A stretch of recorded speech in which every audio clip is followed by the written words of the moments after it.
Topic शुरू करने से पहले एक छोटा सा instruction, best books for first year engineering students का लिंक मैंने डाल दिया है डिस्क्रिप्शन में। आप हमारे टेलीग्राम चैनल को भी ज्वाइन कर सकते हैं, उसका लिंक डिस्क्रिप्शन और फर्स्ट कमेंट में है। आज मैं आपके सामने लेके आया हूँ क्वेश्चन आंध्रा यूनिवर्सिटी और असम यूनिवर्सिटी का। ठीक है, असम यूनिवर्सिटी आंध्रा यूनिवर्सिटी में सेम क्वेश्चन पूछा है। कई बार ये सीबीएसई बोर्ड्स के भी एग्जाम में पूछता है, 12th बोर्ड में। ठीक है, क्योंकि वहां पे भी डिटरमिनेंट है। तो देखिए क्वेश्चन क्या पूछा है आपसे, बहुत इजी क्वेश्चन है। आपसे बोल रहा है if x Y z x square Y square z square 1 + x³ 1 + y³ 1 + z³ determinant equal to 0 है, प्रूव दैट बोल रहा है x Y Z equal to -1। ठीक है, ये प्रूफ करना है एंड विदाउट एक्सपांशन, इसमें कोई एक्सपांशन नहीं करना है हमको। And x Y z are unequal. ठीक है, मतलब एक्स कुछ अलग वैल्यू है, वाई की कुछ अलग वैल्यू है, जेड की भी कुछ अलग वैल्यू है। ठीक है, तो देखिए क्वेश्चन बहुत ही अच्छा है, अपन आसानी से इसे सॉल्व कर सकते हैं। तो मैं यहाँ पर करने वाला हूँ सॉल्यूशन। ठीक है, और सॉल्यूशन के लिए अपन क्या करेंगे, पहले अपन ये डिटरमिनेंट को ही उतार लेते हैं जो गिवन है। क्या है अपने पास, एक्स वाई एंड जेड, और इसके अलावा हमारे पास है x square Y square and Z square. इसके अलावा हमारे पास है 1 + x³ 1 + y³ एंड 1 + z³। ठीक है, इक्वल टू क्या है, 0। बात को समझिएगा, मैं यहाँ पर क्या लगाने वाला हूँ, प्रॉपर्टीज। ठीक है, प्रॉपर्टी क्या बोला हूँ कि अगर दो एलिमेंट ऐड होके दिख रहे हैं तो यहाँ पे दो डिटरमिनेंट आप बना सकते हो। अपन प्रॉपर्टी पढ़ चुके हैं। ठीक है, तो यहाँ पर लिख देता हूँ by property of determinant, by properties of determinant, by properties of determinant. जो लोग पहली बार देख रहे हैं वीडियो को, अगर उन लोग प्रॉपर्टीज ऑफ डिटरमिनेंट नहीं पढ़े तो प्लीज पहले के वीडियो जाके वॉच कर लीजिए, उसमें सारी प्रॉपर्टीज ऑफ डिटरमिनेंट के ऊपर डिस्कशन किया गया है। तो यहाँ पर मैं प्रॉपर्टीज ऑफ डिटरमिनेंट अप्लाई करूंगा तो ये क्या हो जाएगा, ये बन जाएगा एक्स वाई एंड जेड, ये हो जाएगा हमारे पास X square Y square and Z square, और ये हो जाएगा 1 1 एंड 1 प्लस, अगेन इसमें डिटरमिनेंट अप्लाई होगा तो क्या हो जाएगा, प्रॉपर्टी लगाने अपन एक्स वाई जेड, ये हो जाएगा x square Y square z square. ठीक है, और क्या हो जाएगा, x³ y³ z³। आप ऐसा लिख सकते हो इस डिटरमिनेंट को। ठीक है, इस डिटरमिनेंट को आप ऐसे दो पार्ट्स में लिख सकते हो। ठीक है, अब यहाँ पे देखो फिर से मैं प्रॉपर्टीज ऑफ डिटरमिनेंट अप्लाई करूंगा।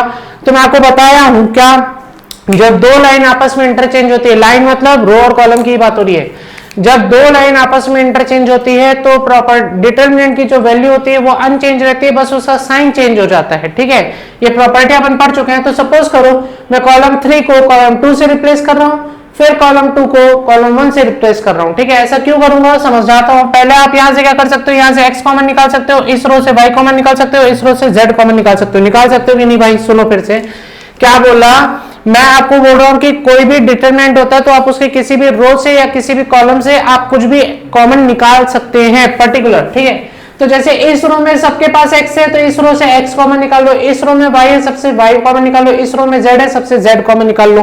ठीक है, मैट्रिक्स होता तो सारे एलिमेंट से सेम कॉमन निकलता। डिटरमिनेंट है तो किसी एक रो से आप कुछ भी कॉमन निकाल सकते हो, किसी एक कॉलम से आप कुछ भी कॉमन निकाल सकते हो। ठीक है, तो यहां से जो निकल रहा कॉमन निकाल रहे हैं, तो ये क्या बन जाएगा, ध्यान से देखिए, ये बन जाएगा आपके पास x y एंड z, ये हो जाएगा x square Y square z square, ये हो जाएगा 1 1 एंड 1 प्लस, यहाँ पर क्या हो जाएगा, देखो यहाँ पे मैं निकालूं कॉमन, या चलो मैं इसको भी ना डायरेक्ट करते हुए चलता हूँ ताकि आप लोग कंफ्यूज ना हो। यहाँ पे क्या प्रॉपर्टी बोल रहा हूँ कि अगर दो रो या दो कॉलम को आपस में इंटरचेंज कर रहा हूँ तो डिटरमिनेंट का साइन चेंज हो जाता है, वैल्यू सेम रहती है। तो ये 1 पहले कॉलम 3 पहले कॉलम 2 से इंटरचेंज होगा तो माइनस साइन आएगा, फिर कॉलम 2 कॉलम 1 से चेंज हो जाएगा तो एक और माइनस साइन आएगा, तो माइनस माइनस क्या बन जाएगा, प्लस। मतलब मैं इस डिटरमिनेंट को अब ऐसा लिख सकता हूं 1 1 एंड 1, ये बन जाएगा x y एंड z, और ये बन जाएगा मेरे पास x square Y square and z square. और यहाँ पे मैंने क्या किया, इससे x y और z को मैं निकाल लिया कॉमन। समझ में आ रही है मेरी बात, बस प्रॉपर्टी लगा रहा हूं बेटा, ध्यान से समझोगे सुनोगे तो सब समझ में आ जाएगा। बस प्रॉपर्टी लगा रहा हूं, x कॉमन निकालो तो क्या बन गया 1 1 1, यहाँ बन जाएगा x y एंड z, यहाँ पे बन जाएगा x square Y square and z square. अब समझ में आया कि यहाँ पे भी प्रॉपर्टी क्यों लगाया, क्योंकि दोनों कैसा आ रहा है, सेम आ रहा है, इक्वल टू चल रहा है 0। तो दोनों डिटरमिनेंट दोनों के पास से कॉमन ले लीजिए तो आपके पास क्या बचेगा, आपके पास बचेगा 1 + x y z, और आपके पास बचेगा 1 1 1 x y z x square Y square z square equal to 0। समझ में आ रहा है कि नहीं आ रहा है? फिर से सुन लो मेरी बात, अगर नहीं समझ में आया तो बहुत ही आसान क्वेश्चन है, बस प्रॉपर्टी लगा रहा हूं। क्या प्रॉपर्टी लगा रहा हूं? मैं बोला कि कॉलम 1 को कॉलम 2 से रिप्लेस कर दो तो साइन क्या लग जाएगा? माइनस। फिर कॉलम 2 को कॉलम 1 से रिप्लेस कर दो, अगेन साइन आएगा माइनस, तो माइनस और माइनस क्या हो जाएगा? प्लस। मतलब मैं इस डिटरमिनेंट को ऐसा लिख सकता हूं। समझ में आया? बस इंटरचेंज किया मैंने। अब यहां पे देखिए, यहां पर मैं बोल रहा हूं पहली रो से आप x कॉमन निकाल लो, दूसरी रो से आप y कॉमन निकाल लो, तीसरी रो से आप z कॉमन निकाल लो, क्योंकि डिटरमिनेंट के किसी भी रो से आप कॉमन निकाल सकते हो या किसी भी कॉलम से भी आप कॉमन निकाल सकते हो। समझ में आ रही बात? तो मैंने एक कॉमन निकाल लिया, तो मेरे को यहां पर देखो दोनों के पास सेम डिटरमिनेंट दिख रहा है, तो डिटरमिनेंट ले लिया कॉमन, तो बचा इसके पास 1, इसके पास बचा x plus Y X Y Z equal to आ गया 0। ठीक है, तो आई होप आपको यहां तक समझ में आ गया होगा। जल्दी से इसे नोट कर लेना, मैं उधर का रफ करने वाला हूं। ठीक है, तो आप लोग नोट कर लीजिए। अब देखिए मैं इधर मिटा रहा हूं, बात को समझिएगा। और अगर आप लोग में से किसी को भी किसी भी टाइप का डाउट आता है, प्लीज नीचे कमेंट जरूर करेंगे, मैं आपका डाउट क्लियर कर दूंगा। ठीक है, नया वीडियो आपके साथ डिस्कस हो जाएगा। अब देखिए यहां पर क्या करने वाले हैं अपन, यहां पे मैं फिर से अगेन लगाने वाला हूं प्रॉपर्टीज। क्या लगाऊंगा? R2 tends to R2 minus R1, R3 tends to R3 minus R1, ताकि पहले कॉलम 1 में 2 जीरो आ जाएं। ठीक है, तो मैं यहीं पर लिख देता हूं ऑपरेशन। ऑपरेशन क्या लगाने वाला हूं? R2 tends to R2 minus R1 और R3 tends to R3 minus R1। और ऐसा ऑपरेशन लगाने के बाद मेरे पास क्या डिटरमिनेंट आएगा वो आप यहाँ पे देखिए। क्या आएगा? 1 प्लस एक्स वाई जेड तो सेम रहेगा। यहां पर ऑपरेशन लगाएंगे तो देखो पहली रो में कोई ऑपरेशन लग रहा है एज इट इज उतरेगी 1x एंड एक्स स्क्वायर। इसमें ऑपरेशन लगेगा 1 minus 1 0, y minus x and y square minus x square. Clear है? और यहां पे क्या हो जाएगा? 1 माइनस 1 0, z माइनस एक्स, और ये हो जाएगा z square minus x square, z square minus x square equal to क्या आ रहा है? इक्वल टू आपके पास आ रहा है 0। क्लियर है? अब अपन क्या करेंगे? पहले उसके थ्रू एक्सपांड कर देंगे, तो अपन यहां पे लिखेंगे क्या? Expand by C1। तो ये क्या बन जाएगा? ये बन जाएगा 1 प्लस एक्स वाई जेड, और एक्सपांड करने के बाद आंसर आएगा y minus x into z square minus x square minus z minus x into y square minus x square equal to 0। ठीक है, इक्वल टू 0 आएगा। तो चलिए मैं उसे यहां पे लिख देता हूं। ठीक है, इसे मिटा रहा हूं मैं। आई होप आप लोग समझ गए होंगे और नोट भी कर लिए होंगे। ठीक है, तो इसे मिटा के यहां पे अपन लगाते हैं इक्वल टू 0 का साइन। क्या लगाएंगे? इक्वल टू 0 का साइन। ठीक है, तो देखिए इक्वल टू 0 का साइन लगा दिया, तो ये क्या बन जाएगा मेरे पास? ध्यान से देखो, ये बन जाएगा 1 प्लस एक्स वाई जेड। मेरे को लाना तो यही था, मैं चाहूं तो इसे पूरा इक्वल टू इधर भेज के 0 कर सकता हूं। ठीक है, या मैं इसे और भी सॉल्व कर सकता हूं। इसे मैं लिख सकता हूं, देखो y माइनस एक्स, ये क्या बन जाएगा? z माइनस एक्स, और z प्लस एक्स, ये क्या बन जाएगा? ये बन जाएगा मेरे पास z माइनस एक्स, और क्या बनेगा? y माइनस एक्स, और ब्रैकेट में बचेगा y प्लस एक्स। क्लियर है? इक्वल टू आ रहा है 0। अभी देखो और क्या कॉमन निकल रहा है, ये हो जाएगा 1 प्लस एक्स वाई जेड, ये हो जा रहा है y माइनस एक्स। देखो y माइनस एक्स इसके पास भी है, y माइनस एक्स इसके पास भी है, कॉमन ले लिया। z माइनस एक्स इसके पास भी है, z माइनस एक्स इसके पास भी है, वो भी कॉमन ले लिया। ठीक है, z प्लस एक्स है, इसके पास x प्लस वाई है ना, तो ये दोनों ब्रैकेट में बचेगा, तो इसे ब्रैकेट में डालूंगा तो क्या हो जाएगा? ब्रैकेट के अंदर बचेगा z plus x minus y minus x. ठीक है, इक्वल टू 0। तो मेरे पास आ गया 1 प्लस एक्स वाई जेड, यहां से आ रहा है y minus x, z minus x, और यहां पे क्या बच रहा है मेरे पास? z minus y equal to 0। देखो ये तीनों इक्वल टू के इधर आके क्या हो जाएगा? 0 हो जाएगा। और यहां पर देखो क्वेश्चन में एक चीज बोली थी, क्या बोला था कि x और x y z are unequal, मतलब x y z इक्वल नहीं हो सकते। और यहां पर अगर आप देखोगे ये तीनों पहले इक्वल के उधर जाके 0 हो जाएगा, तो ये क्या बन जाएगा आपके पास? 1 plus x Y Z equal to 0। तो आप देख रहे हो x y z की वैल्यू आ गई आपके पास -1। ये तो मुझे प्रूफ करना था, ये मेरा प्रूफ हो गया। लेकिन इसके अलावा कई लोग होंगे जो मेरे से पूछेंगे सवाल कि सर आपने जैसे इन तीनों को इक्वल किधर किया, वैसे आप ऐसा भी तो कर सकते थे कि 1 plus x Y z, z minus x और जेड माइनस वाई को इक्वल किधर भेजो, y minus x equal to 0 आएगा। ऐसा भी कंडीशन आएगा आपके पास। क्या आएगा देखो यहाँ पे मैं दिखा रहा हूं आपको कंडीशन, आपके पास ऐसा भी मिल रहा है y minus x equal to 0, तो यहां से आप निकाल सकते हो y equal to x, z minus x equal to 0 तो आप निकाल सकते हो z इक्वल टू एक्स, यहां पर आपको दिख रहा है z minus y equal to 0 तो आप निकाल सकते हो z इक्वल टू वाई।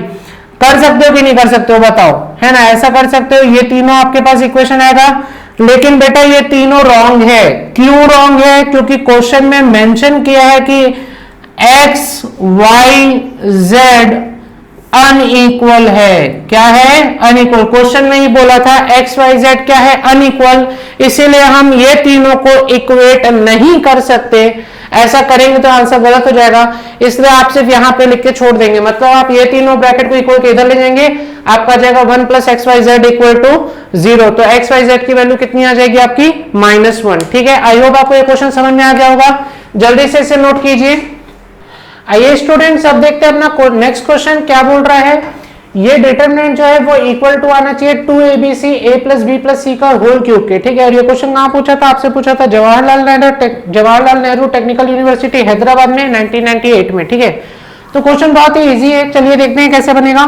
तो मैं यहाँ पर पहले लिख लेता हूँ अपना डिटरमिनेंट, और मैं चाहूँ तो यहाँ पे डायरेक्ट अपना ऑपरेशन भी अप्लाई कर सकता हूं। तो देखिए क्वेश्चन तो आपके पास लिखा ही हुआ है, आप लोग फिर से लिख लेना। मैं डायरेक्ट ऑपरेशन अप्लाई कर रहा हूं। ऑपरेशन में क्या लिखूंगा? C1 tends to C1 minus C3 and C2 tends to C2 minus C3। ठीक है, ऐसा करने से ये डिटरमिनेंट क्या बन जाएगा, किस में कन्वर्ट हो जाएगा? तो मैं यहाँ पे लिख देता हूँ डिटरमिनेंट कन्वर्ट हो जाएगा। अपने को ये लाना है ना, प्रूफ दैट बोला है। ठीक है, तो मैं जो काम कर रहा हूँ बस यहीं पे कर रहा हूँ। ठीक, तो ये C1 माइनस C3 करेंगे तो क्या हो जाएगा? ये हो जाएगा b प्लस सी का whole square minus a square. Clear? ठीक है, b प्लस सी का whole square minus a square, और ये क्या हो जाएगा? B square minus B square क्या हो जाएगा? 0, और c square minus a plus B का होल स्क्वायर। ठीक है, और C2 माइनस C3 इन दोनों को घटाइए, a square minus a square हो गया 0, और ये घटेगा तो कितना हो जाएगा? C प्लस ए का whole square minus B square, और ये दोनों घटेगा तो क्या हो जाएगा? C square minus a plus B का होल स्क्वायर। क्लियर हो रही है ये बात? ठीक है, और यहाँ पर ये एज इट इज उतर जाएगा क्या? A square B square and A plus B का होल स्क्वायर। क्लियर हो रहा है ये बात? ठीक है, अब बात को समझिए। देखिए अपने को लाना ये है ना, आप लोग क्वेश्चन नोट कर लिए होंगे आई होप। मैं इधर का थोड़ा रफ करते हुए चलूंगा। ठीक है, तो अब आप लोग ध्यान से देखिए, ये आपका डिटरमिनेंट आया। अभी आप इसमें क्या कर सकते हैं? यहाँ पर देखिए ए स्क्वायर माइनस बी स्क्वायर, यहाँ पे भी ए स्क्वायर माइनस बी स्क्वायर, ए स्क्वायर माइनस बी स्क्वायर, ए स्क्वायर माइनस बी स्क्वायर दिख रहा है। ठीक है, तो फॉर्मूला आप लोग जानते ही हो, क्या हो जाएगा? ए माइनस बी ए प्लस बी। तो आप यहाँ पे a प्लस बी निकालोगे तो क्या है? a plus B plus C, A plus B plus C. यहाँ पे भी क्या आएगा? a plus B plus C, A plus B plus C आएगा।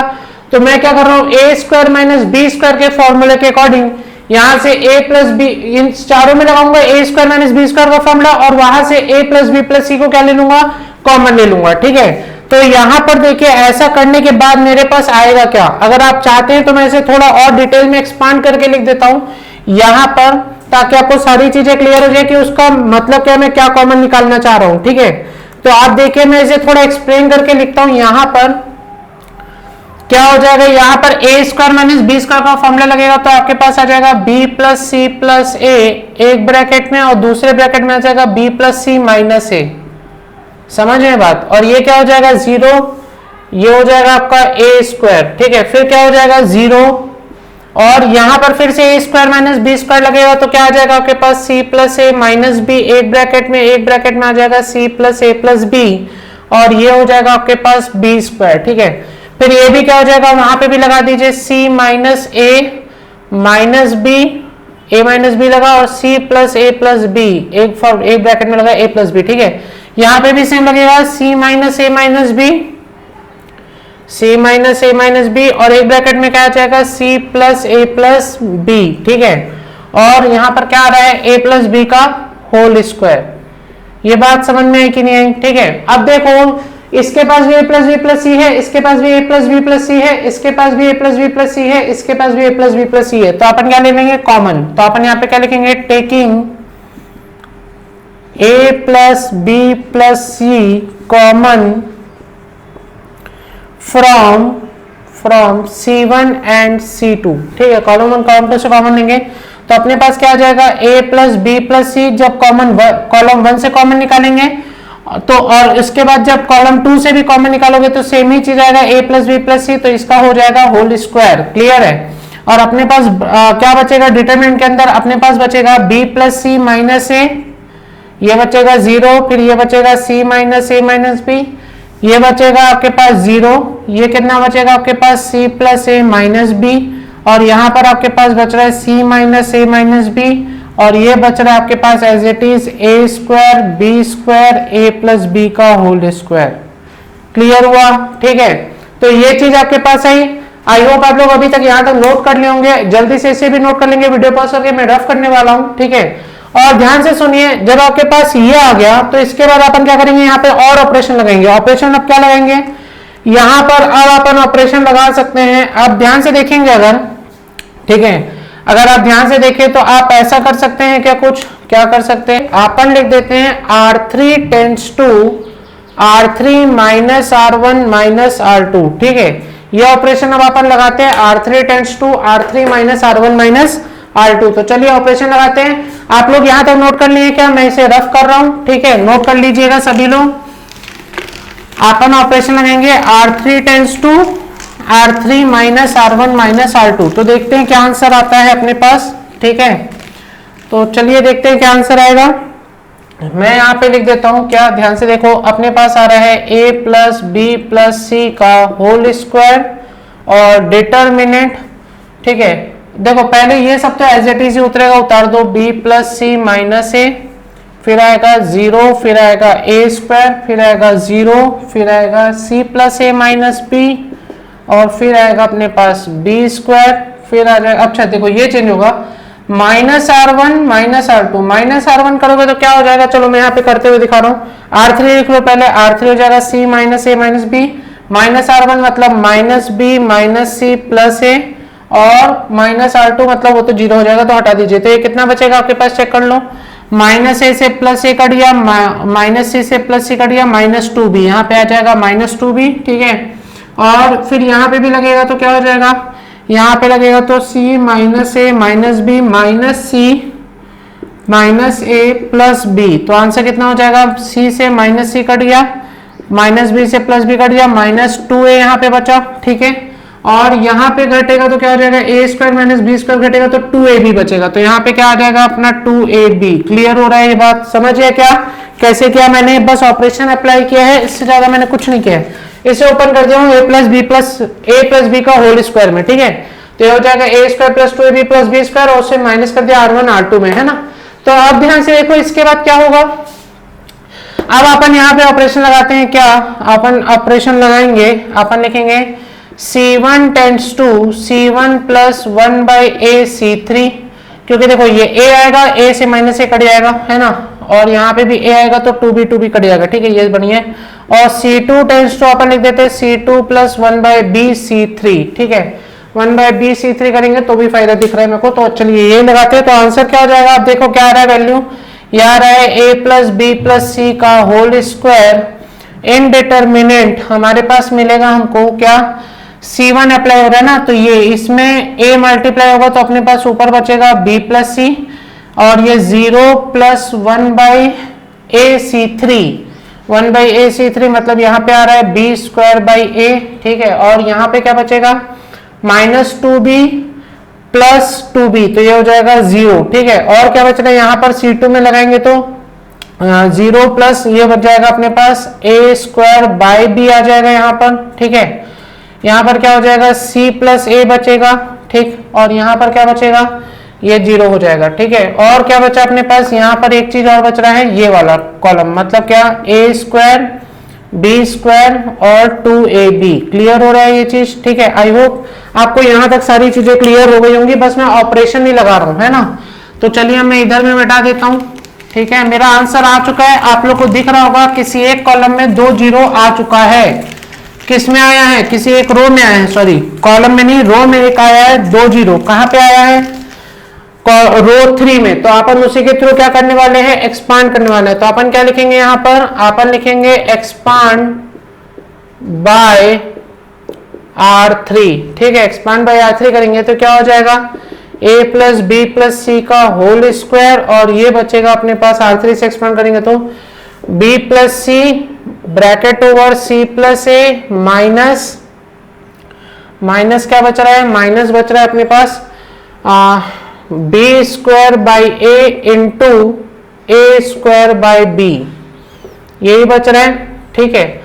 और इसे भी सॉल्व करेंगे तो ये क्या हो जाएगा, ये हो जाएगा a प्लस बी प्लस सी का होल स्क्वायर, और यहां पर हो जाएगा आपके पास, चेक करो इसे आप चाहो तो मल्टीप्लाई कर सकते हो, कर दे मल्टीप्लाई, तो ये हो जाएगा B C plus A B plus C square plus A C minus A से ए कट जाएगा, बी से बी कट जाएगा, तो यहाँ पे बचेगा माइनस ऑफ ए बी, ठीक है। तो ये अपने पास क्या आ रहा है, अपने पास आ रहा है a प्लस बी प्लस सी का होल स्क्वायर, ठीक है। और अपने पास क्या बच रहा है, अच्छा 2ab अपन मल्टीप्लाई नहीं किए क्या, सॉरी गलती हो गई। देखो अपन अगर एक्सपांड कर रहे हैं तो 2ab भी तो मल्टीप्लाई होगा, यहाँ पर सामने 2ab भी मल्टीप्लाई होगा ना, एक्सपांड बाय 3 हो रहा है। तो चलो मैं यहाँ पे एडजस्ट करके लिख देता हूँ, क्या हो जाएगा a प्लस बी प्लस सी का होल स्क्वायर, और ये 2ab भी मल्टीप्लाई होगा ना भाई, तो यहाँ पर 2ab भी मल्टीप्लाई होगा, ठीक है। तो 2ab भी आएगा, तो यहाँ पे भी ठीक करना पड़ेगा, एडजस्ट करना पड़ेगा। ये क्या हो जाएगा, a प्लस बी प्लस सी का होल स्क्वायर इंटू 2ab हो जाएगा, ठीक है।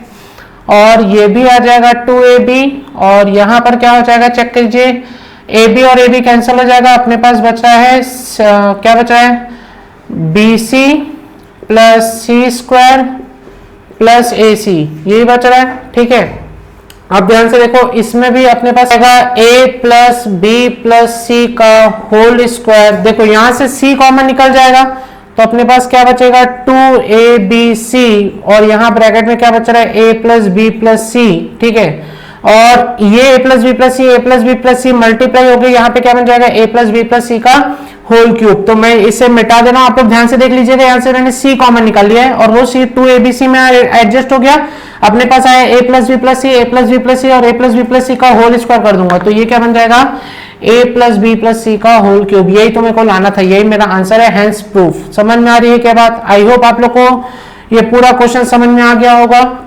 Thank you very much for watching this video. Please like this video and share with your friends. And if you are new to this channel, please subscribe to our channel and press on the bell icon for getting new updates and notifications. See you soon in our next video.